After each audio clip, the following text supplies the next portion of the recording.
The next three actions one can do to reduce their carbon footprint involve shopping, transportation, and food. For transportation, nowadays it's extremely easy to get everywhere in cars because everybody has one. However, cars are a huge part of the carbon footprint and they leave a stain on the environment. I hesitate to suggest carpooling because it encourages driving. In order to reduce our carbon emissions, people will need to walk or bike places and avoid buying gasoline-powered vehicles at all costs.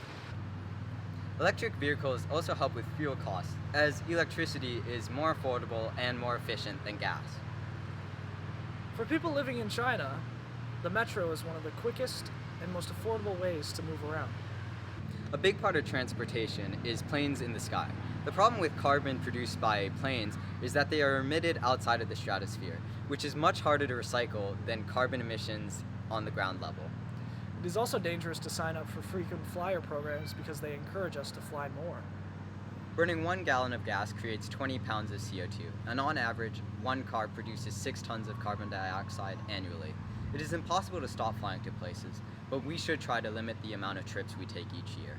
A good way to mitigate your essential traveling is by donating to organizations that are committed to promoting sustainability. An example of this would be how schools donate to planting trees when they go on school trips. Next, let's talk about shopping. Consumerism runs rampant in today's society, and huge brands are able to sell what is known as fast fashion. Cheap articles of clothing that are trendy but will eventually be thrown away. Customers often do not think about how much of their textile waste is here to stay for the long term.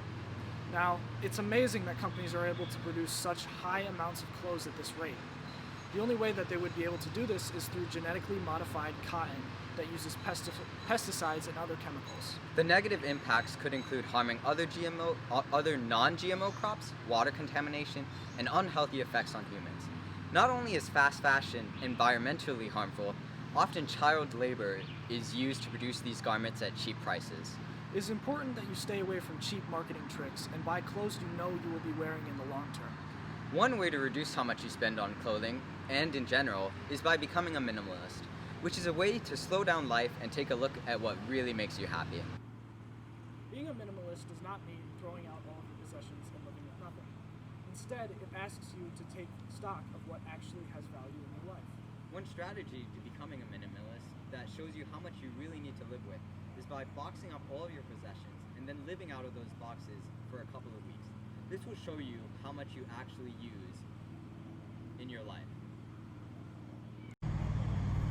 That concludes our video for today. We hope you have a wonderful day and Keep thinking green.